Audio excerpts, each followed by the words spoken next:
Assalamualaikum. Waalaikumsalam warahmatullahi wabarakatuh. Ini pertanyaan yang menarik ya.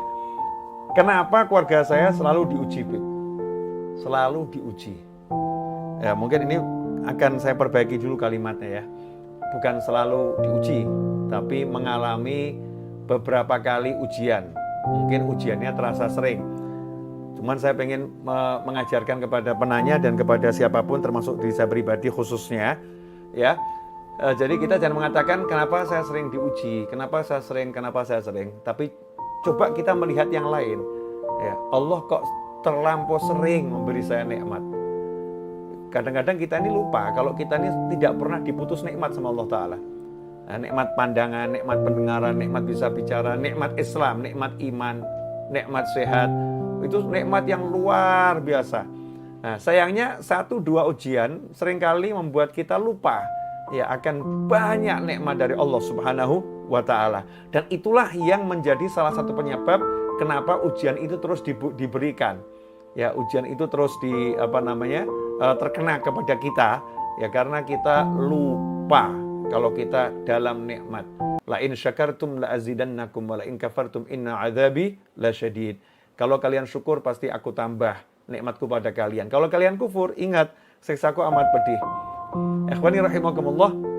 Jadi itu yang pertama kali, mari kita belajar melihat betapa banyak nikmat Allah Subhanahu wa Ta'ala yang ada pada diri kita. Kemudian yang kedua, hidup di dunia ini memang begitu ya, mengalami ujian siapapun itu. Siapapun, bahkan yang ujian terberat itu para nabi, para rasul dan pewaris-pewaris nabi dan rasul. Ujiannya semakin berat. Ya, yang namanya orang sekolah itu kalau semakin tinggi sekolahnya, ya ujiannya semakin berat. Nggak sama ujian anak TK dengan anak SMA. Anak TK mungkin ujiannya 1+1 sama dengan berapa. Kalau anak SMA sudah rumus Pitagoras ya dan lain sebagainya. Nah, semakin sulit dalam ujian matematiknya. Dalam kehidupan juga begitu, semakin tinggi derajat kita di sisi Allah Ta'ala, maka semakin besar ujiannya dari Allah Subhanahu wa Ta'ala. Tapi ujian yang besar itu buat orang-orang beriman jadi ringan. Karena orang beriman tidak pernah berjalan sendiri. Selalu berjalan bersama Allah Ta'ala dan selalu ditolong oleh Allah Ta'ala, sehingga beban yang berat pun gak terasa berat. Ya seperti orang itu kalau suruh ngangkat beban 1 ton kan ya berat ya. Tapi kalau diangkatnya bukan pakai tangannya, tapi pakai mesin, maka dia cuma nyetir saja. 1 ton itu rasanya ringannya luar biasa. Sama-sama ngangkat berat 1 ton, beban 1 ton, tapi dia dibantu dengan alat, jadinya ringan. Lantas bagaimana kalau dibantu oleh Allah Subhanahu wa Ta'ala?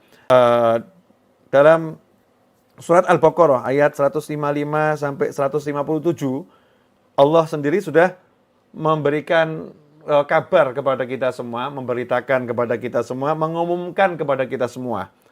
وَلَنَبْلُوَنَّكُمْ بِشَيْءٍ مِّنَ الْخَوْفِ وَالْجُوعِ وَلَنَبْلُوَنَّكُمْ بِشَيْءٍ مِّنَ الْخَوْفِ وَالْجُوعِ وَنَقْصٍ مِّنَ الْأَمْوَالِ وَالْأَنفُسِ وَالثَّمَرَاتِ وَبَشِّرِ الصَّابِرِينَ الَّذِينَ إِذَا أَصَابَتْهُمْ مُصِيبَةٌ قَالُوا إِنَّا لِلَّهِ وَإِنَّا إِلَيْهِ رَاجِعُونَ أُولَئِكَ عَلَيْهِمْ صَلَوَاتٌ مِّن رَّبِّهِمْ وَرَحْمَةٌ وَأُولَئِكَ هُمُ الْمُهْتَدُونَ. Kata Allah Ta'ala, dan sungguh kami pasti akan menguji kalian dengan sedikit rasa takut, kemudian sedikit kelaparan, ya, wa naqsim minal amwali wal anfusi wa thamarat, dan juga nanti akan berkurangnya harta, berkurangnya jiwa, dan berkurangnya buah-buahan. Wa basyirus sabirin, sampaikan kabar gembira kepada orang-orang yang sabar. Semoga Allah Ta'ala jadi kita orang-orang yang syukur dan orang-orang yang jika mendapatkan ujian mampu bersabar bersama Allah Ta'ala. Wa basyirus sabirin, dan sampaikan kabar gembira kepada orang-orang yang sabar. Siapa mereka yang dikategorikan orang yang sabar? Jadi orang sabar itu bukan orang yang berkeluh kesah. Bukan orang yang mengatakan kenapa. Tapi orang yang sabar adalah alladzina, yaitu orang-orang yang idza asabathum musibah, jika mendapatkan musibah, ujian dari Allah Ta'ala, qalu, mereka berkata, inna lillah, sesungguhnya ya kami ini adalah miliknya Allah.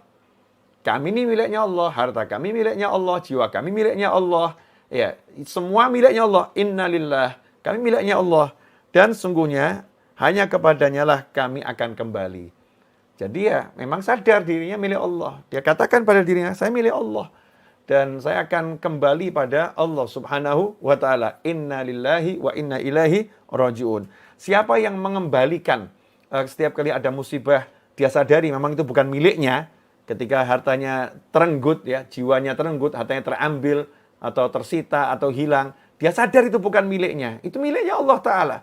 Ya, nggak ada yang berkurang sebetulnya dalam dirinya. Nggak ada yang berkurang. Nggak ada yang habis sebetulnya. Karena itu miliknya Allah, bukan miliknya. Innalillah. Sehingga dia ridha, dia ikhlas atas ujian tersebut. Dia katakan, kami memang miliknya Allah. Wa inna ilaihi raji'un. Dan hanya kepadanya lah kami kembali. Maka orang-orang yang seperti itu, apa? Janjinya Allah Ta'ala. Ulaika alaihim, kata Allah Ta'ala, mereka itulah orang-orang yang memperoleh ampunan dan rahmat dari Allah Ta'ala. Dan itulah mereka orang-orang yang mendapatkan petunjuk. Ikhwani rahimakumullah. Jadi sejatinya orang-orang yang dapat ujian, musibah, itu orang yang dicintai Allah Ta'ala. Ya, orang yang dicintai Allah Ta'ala.